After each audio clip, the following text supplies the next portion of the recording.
1968, después de crecer en una familia ultracristiana compuesta principalmente de sacerdotes y predicadores, David Byrd, de 49 años, fundaría una secta poligámica incestuosa en la que atrapó a cientos de personas sin rumbo o pertenencia en la sociedad americana, aprovechándose del movimiento hippie que ya se desmoronaba anímicamente. Esta es la historia de los hijos de Dios.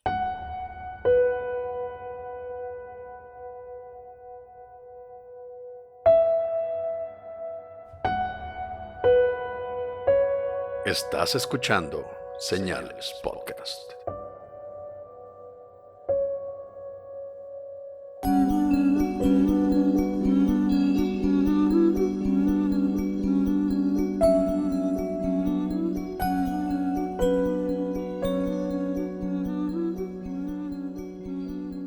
Buenas noches a todos de nuevo. Gracias por acompañarnos en un nuevo episodio.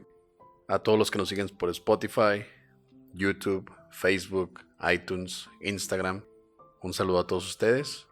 A los que nos escuchan por Spotify, si se pueden meter a YouTube y darnos una suscripción, estaría perfecto, nos ayuda mucho. Aunque no nos escuchen, de verdad, nos ayudaría muchísimo llegar a 1000 seguidores en YouTube. Sí, porque al parecer ya tenemos 4000, cerca de 4000 seguidores en Spotify. Más de 4000. Más de 4000, bueno, entonces va creciendo la comunidad de señaleros. A todos los que no estén todavía en el grupo de señalados en Facebook, búsquenos. Vamos a ponerles el link para el grupo en la publicación de este episodio para que se unan. Ahí podemos postear memes y tonterías pues ligadas a todo lo que hablamos nosotros, ¿no? Asesinos seriales, aliens, cosas paranormales y pues todo lo que se les ocurra. El episodio 1 y 2 no existen, punto. Saludos a Arturo Contreras, Anaí Nico, Mariel Arias, Vero Morales hasta Guanajuato, Diego que nos sigue desde Panamá, Daniela Juárez, Antonio Barrio de Paraguay, Jackie de Perú, Ismael Favela de Lerdo, Durango.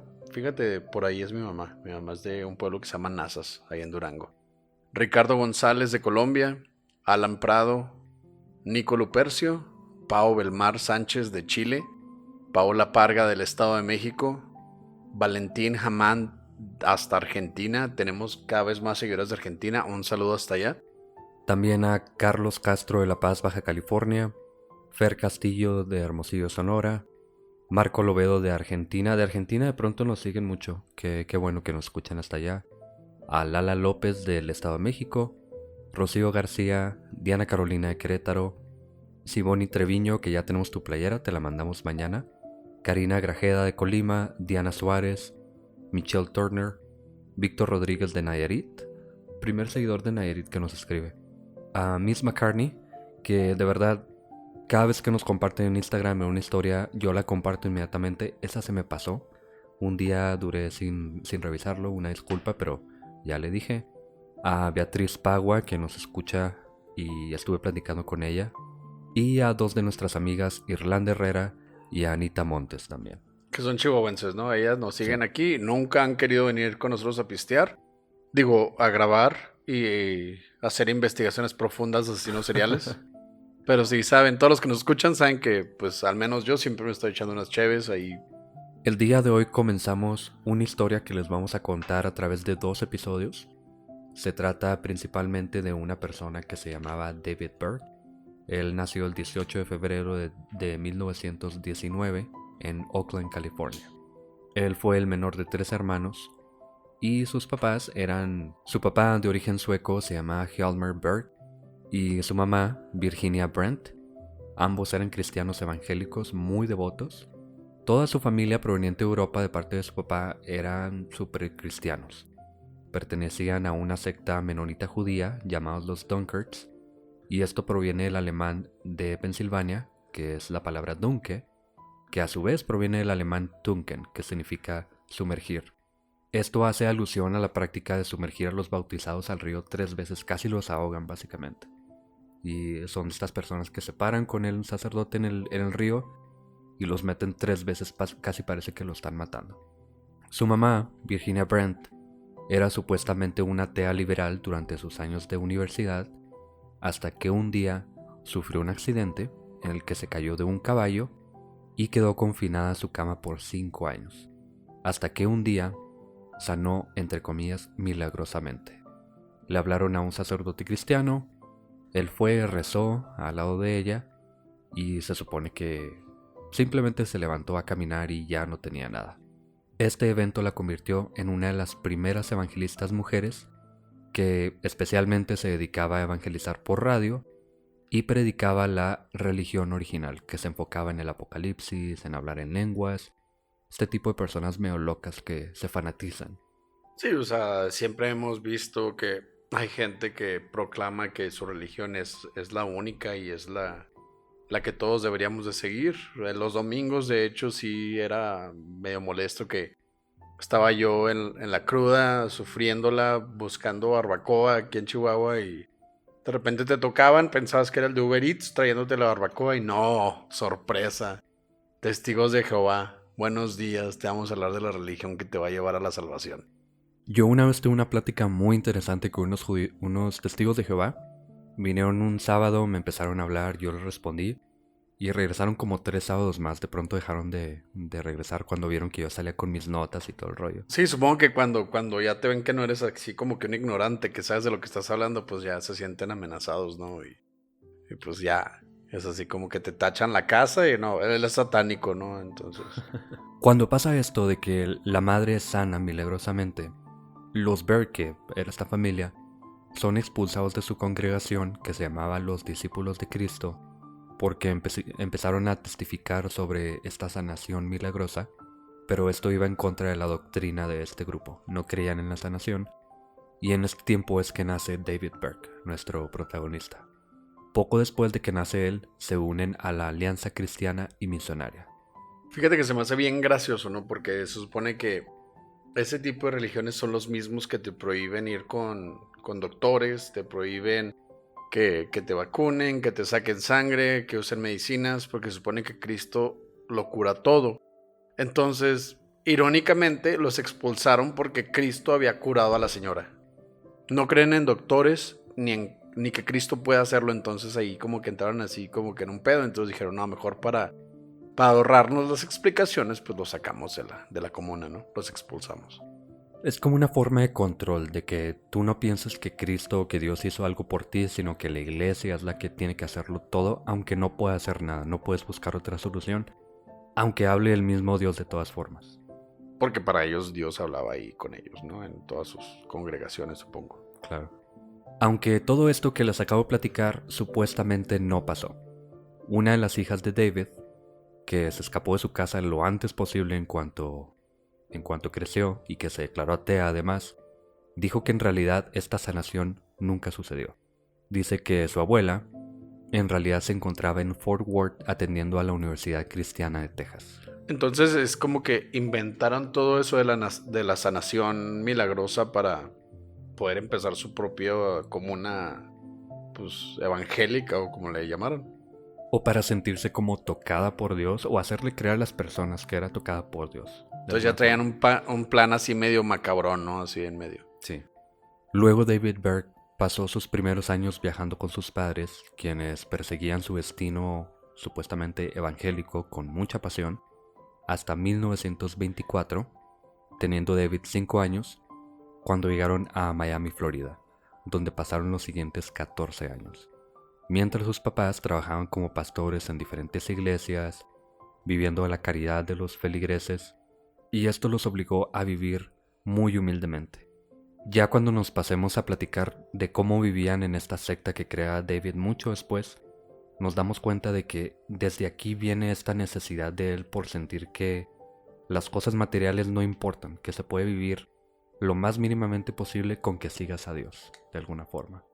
Pues supongo que fue la manera en que sus papás le dijeron, fue la excusa para ser pobres, ¿no? O sea, sabes que no tenemos dinero, pero es porque Dios quiere eso. Uh-huh. No te podemos dar de comer porque Dios quiere eso. Entonces, eso le fue lo que creó en David esa necesidad de hacer las cosas materiales, simplemente porque los jefes no tenían feria. O sea, Él quería un churro, supongo, bueno, no sé qué es el equivalente a un churro allá en Estados Unidos, pero pues aquí en la Liber, pues es un churro, cuesta como 5 o 6 pesos, ahorita ya cuesta como 15, maldita inflación. Pero, pues sí me imagino cómo era pues, la excusa para todo, para todas las carencias que tenían, era pues meter a Dios, ¿no? Como excusa para todo. Exacto. Fue en estos años cuando David Berg comenzó a desarrollar una hipersexualidad, masturbándose constantemente. Pero su psicología, su mentalidad, solamente empeoró por cómo reaccionó su familia. Una noche, cuando Virginia lo encontró tocándose, la mamá trajo a toda la familia al cuarto, fue por un cuchillo y un tazón a la cocina y le dijo que si no dejaba de tocarse, le iba a cortar el pene frente a todos. Güey, ahí empieza así medio brusco el pedo, ¿no? Si mi jefa me hubiera dicho eso, pues mejor no entremos en detalles. Pues yo digo que si te amenazan con cortarte el pene enfrente de toda tu familia y meterlo en un tazón, o sea, tu jefa te va a cortar el pito, güey, y va a un bowl, güey, y toda la familia lo va a ver, pues dejas de hacerlo, ¿no? O sea, yo supongo, o sea, yo en mi caso, o sea, me cago, güey, yo digo, ¿sabes qué? No, ya no. Diosito no le gusta esto, no es el miedo de que me corten el pene, a Dios no le gusta. Y dejó de hacerlo, ¿no? Supongo. Eso haría una persona normal, pero David no se detuvo. Y en su pubertad, cuando su mamá lo encontró de nuevo masturbándose, la mamá esta vez trajo al papá al cuarto, a Hjalmar, y obligó a David a terminar de masturbarse frente a ellos para ridiculizarlo. No es nada impresionante, o sea, ya estás ahí en medio del jale, llega la familia y luego, no, pues termina, ¿no? Pues gacho para ustedes, ¿no? O sea, ustedes son los que van a ver esto, pero sí me imagino que este güey sí pasó una vergüenza grandísima. Supongo que ahí ya lo paras, ¿no? Ya dejas de hacer ese tipo de cosas. Bueno, antes de eso, ¿cómo puedes terminar con tu familia viéndote? Que tu mamá te obliga a terminar de masturbarte frente a tu papá. No, hay algo que se rompe ahí totalmente en la cabeza de David porque aquí es, y esto lo sabemos porque ya luego pasan cosas bastante fuertes, pero se rompen totalmente estos límites de la sexualidad y tu familia. Y esto tal vez es la razón por la que David hace lo que haría ya después. Entonces, inconscientemente la familia lo estaba ayudando a ser un loco, ¿no? Un degenerado. O sea, ya literal, si tu familia te obligó a masturbarte y pudiste hacerlo, significa que ya no tienes límites. Exactamente. En 1938, cuando David tenía 19 años, él trabajaba de chofer para su mamá, de iglesia a iglesia. Tuvieron que quedarse solo en un cuarto con una sola cama, y cuando la temperatura bajó esa noche, su mamá lo abrazó para compartir calor. Lo que excitó a David, quien luego dijo, y cito, en una de sus cartas, a los miembros de su culto años después. Mi primera reacción fue choque aterrorizado de que mi madre se encontraba tan cerca de mí, en un abrazo casi sexual. Pero creo que por primera vez en mi vida tuve sentimientos sexuales hacia mi madre.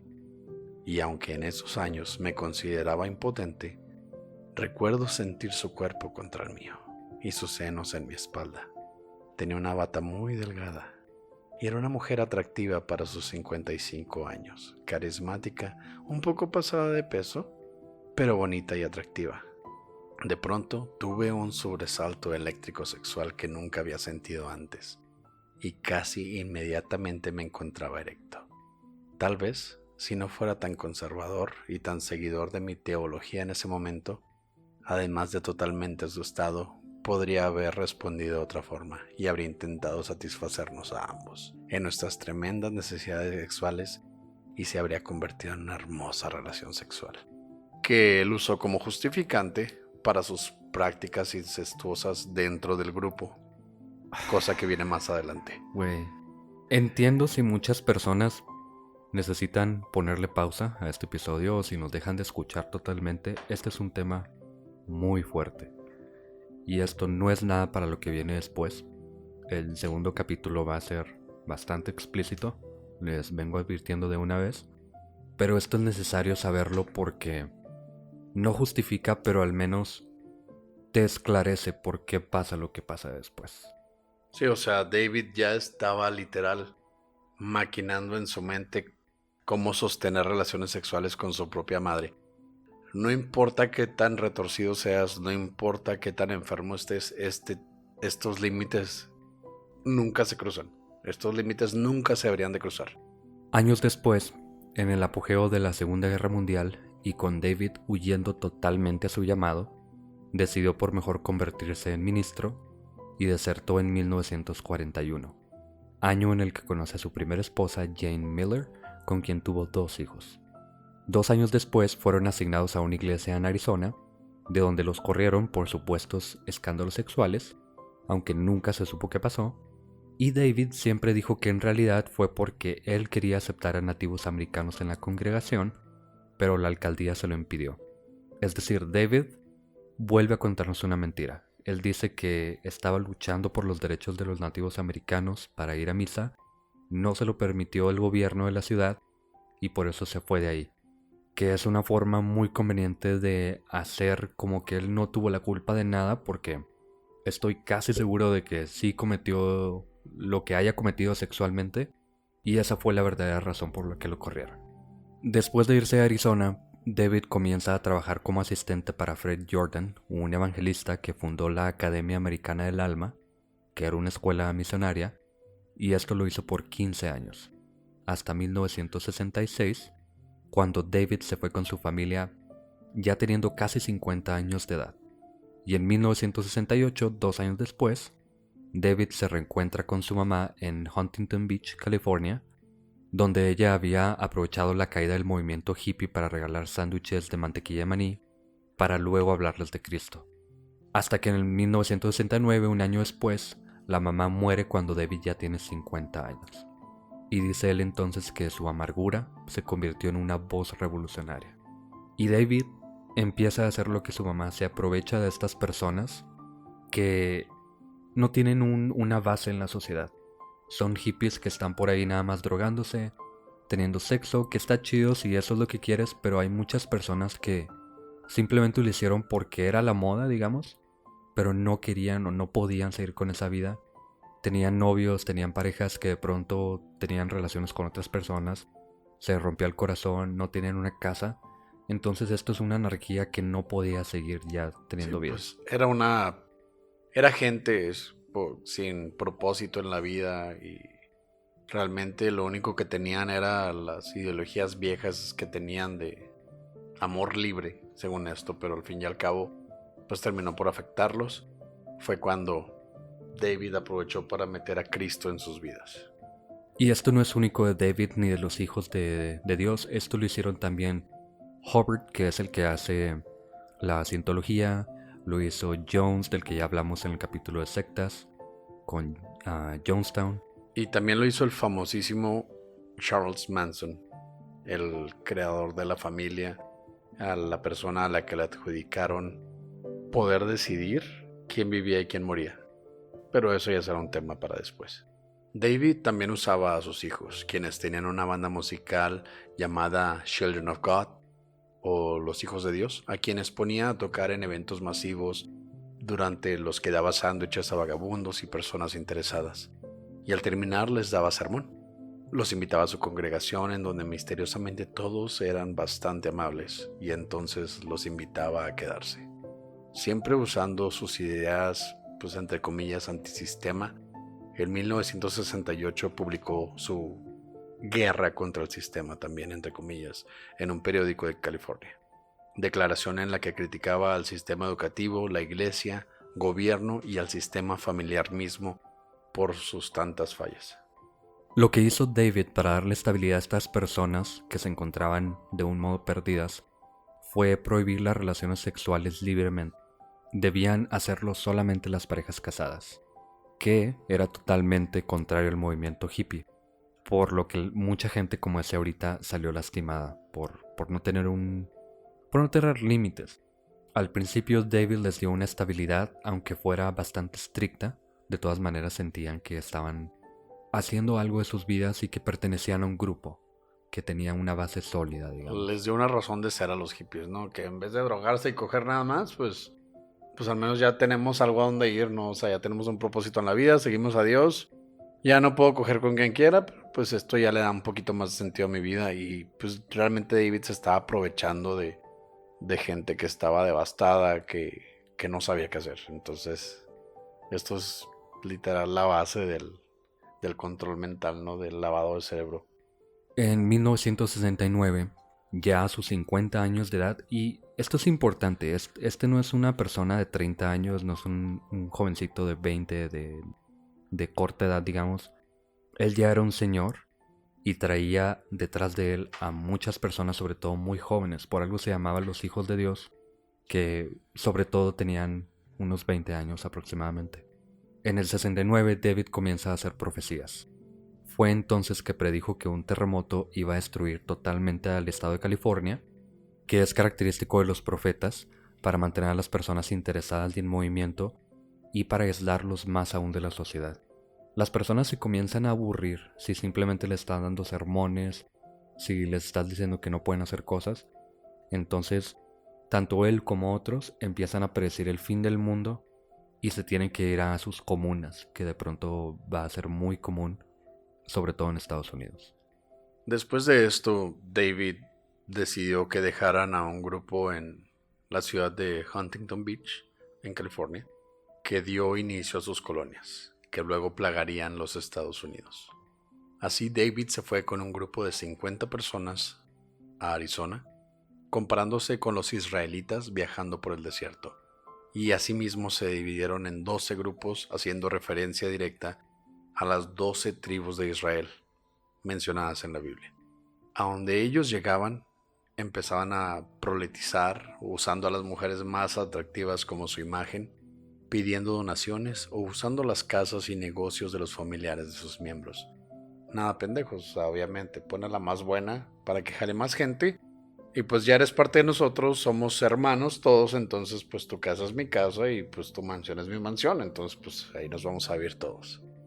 Fue en este año, en 1969, ya cuando se van de Huntington Beach, que David conoce a Karen Serby, a quien después apodaron Mamá María, con quien luego se casó.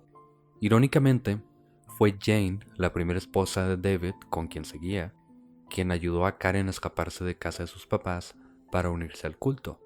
David entonces habló con Jane y le dijo que Karen era especial, entre comillas, y las convenció de vivir en poligamia. No sé, a huevo, güey, a huevo. Gracias por sacar a esta morrita de su casa, está guapísima, güey, neta. Pues hay que meterla, ¿no? O sea, porque pues es que Dios quiere que pues ella también se acueste con nosotros dos, entonces pues la invitamos, ¿no? Porque pues según la Biblia yo soy el profeta, entonces pues si yo digo que la morra está chida, pues la invitamos porque Dios me dio el poder de decir eso, ¿no?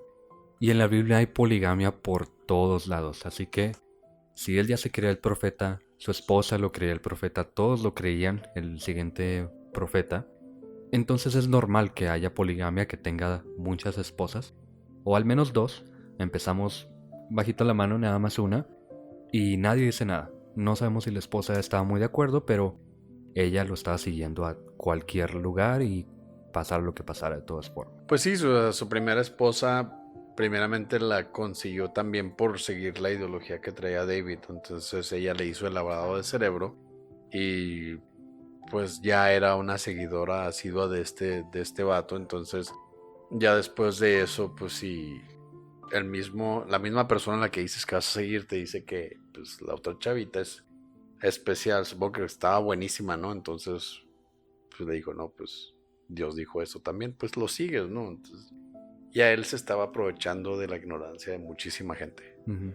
Fue entonces que David tomó a su grupo, que ya eran cerca de 100 personas, y se fueron a las montañas Laurentian, en la provincia de Quebec, en Canadá. Se declaró el nuevo Moisés y luego le empezaron a decir Mo. Supongo que por cotorreo, ¿no? O sea, ya eres Mo. Que Moisés está muy largo, supongo. Es Canadá, güey. Chingas madre. Entonces comenzó a profetizar de que el fin de los tiempos se encontraba cerca. Y solo él, nadie más que él, era la única salvación, ya que su grupo serían los 140,000 elegidos que se mencionan en la Biblia, que iban a ser las personas que iban en la gran tribulación llegar al cielo, ser elegidos de entre todos los pecadores de la humanidad, y todos los que siguieran a este hombre iban a ser salvados. Pero esto venía con un precio. no era tan fácil simplemente ir con él, seguir sus profecías, seguir sus mandatos. Todo esto tenían que hacerlo firmando un contrato revolucionario. Y este contrato le daba todas las pertenencias de las personas a la organización. Cualquier cantidad de dinero, cualquier cantidad de comida, de ropa, de todo lo que tuvieran, automáticamente era propiedad de David Berg y de los hijos de Dios. Sí, porque Dios creía mucho en las leyes, ¿no? O sea, Dios siempre era bien apegado a la litigación y tenía sus abogados, entonces decía, no, entonces, pues como tú ya eres un hijo de Dios y vas a ser un elegido, pues hay un contrato de por medio, entonces te obligamos legalmente a que nos des todas tus cosas, e incluyendo, aparte de propiedades, pues a sus mujeres, hijas y todo eso, pero eso es parte del próximo episodio, que va a ser la segunda parte. Esto fue una sola probadita y no es ni la punta del iceberg de todas las atrocidades que los hijos de Dios concibieron en su núcleo. Esto no es una religión, esto no es un movimiento, esto fue un culto, fue una secta que terminó por destruir la mente y terminó por destruir a miles de familias, a miles de personas, tan solo con ofrecerles la salvación. Como dice Oscar, ahorita nada más les platicamos de cómo crece David para entender un poco esta mente retorcida, su familia que le hizo perder totalmente esos límites entre el sexo y su mamá, en su caso. Ya después se vería aún más fuerte esto reflejado en lo que le exige al grupo que hagan para seguir creando miembros, porque hay niños que nacieron y crecieron totalmente en esta secta. Y nada más para darles así pues un intro, Una digamos. embarradita, Sí, ¿no? una embarradita de todo este tema. Ya después nos damos cuenta de que todas las personas que estaban en este grupo, que realmente estaban encerradas en una comuna, todos ellos tenían que estar en todo momento acompañadas de una persona.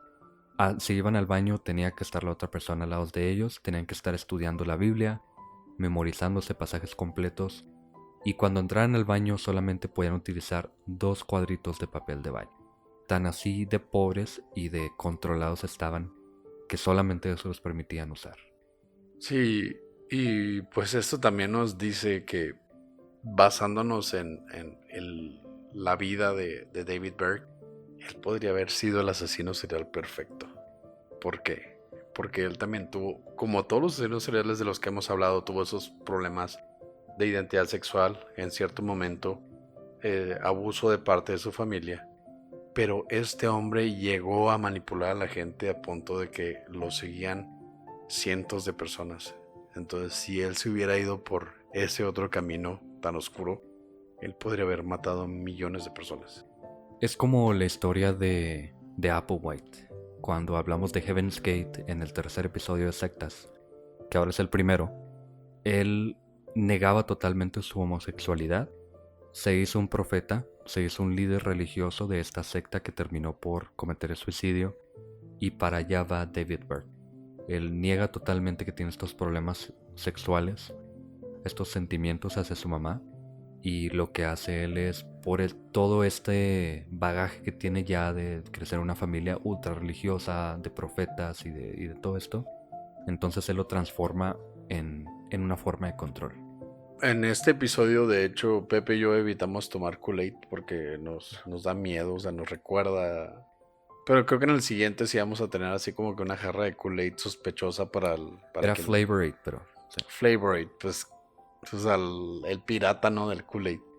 Entonces, bueno, no sé si se nos hayan escuchado en temas anteriores, a los que nos han escuchado saben que tenemos una cabra en el patio. Y Gertrudis. Gertrudis se llama la cabra, ¿no? Y ahora con este nuevo tema vamos a tener a gente encerrada en el baño de Pepe que está bien chiquito.